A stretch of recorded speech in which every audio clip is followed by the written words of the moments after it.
Ерменскиот скандал на македонската дипломатија доби нов пресврт откако е објавен документ на МНР дека уште во април бил уапсен Бранислав Димитриевиќ, бегалец од кого од Ереван со приватен авион го извлекле тројца дипломати на МНР.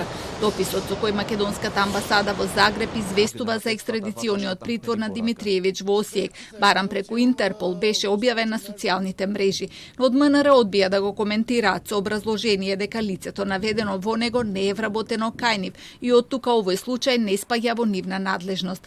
Документот од април ги подгреа сомнежите во јавноста дека за аферата се знаело порано, иако министрите Османи и Спасовски изјавуваа дека првпат слушнале во август годинава, кога Србија извести дека го уапсила дипломатот Миле Миленковски, кој со логистика од Македонија шверцувал обвинети од Ереван до Виена. Од МНР тврдат дека тогаш им биле побарани информации, но не биле известени за распишана потерница по некој дипломат.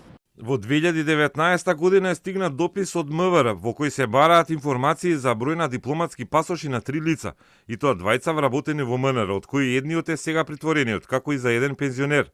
Информацијата која е побарана е дали во одредени денови и во одреден период биле или отсуствувале од работа.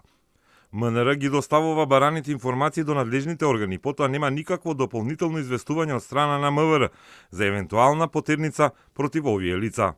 Бегството од Ереван е организирано на почетокот на октомври 2019-та, а пред крајот на таа година ерменската полиција од МВР бара информации за тројцата дипломати. Тогаш е известено и МНР и покрај тоа во август го испратиле Миле Миленковски како нов заменик шеф на државната мисија во ОПСЕ во Виена. Таму бил само една недела пред да биде уапсен.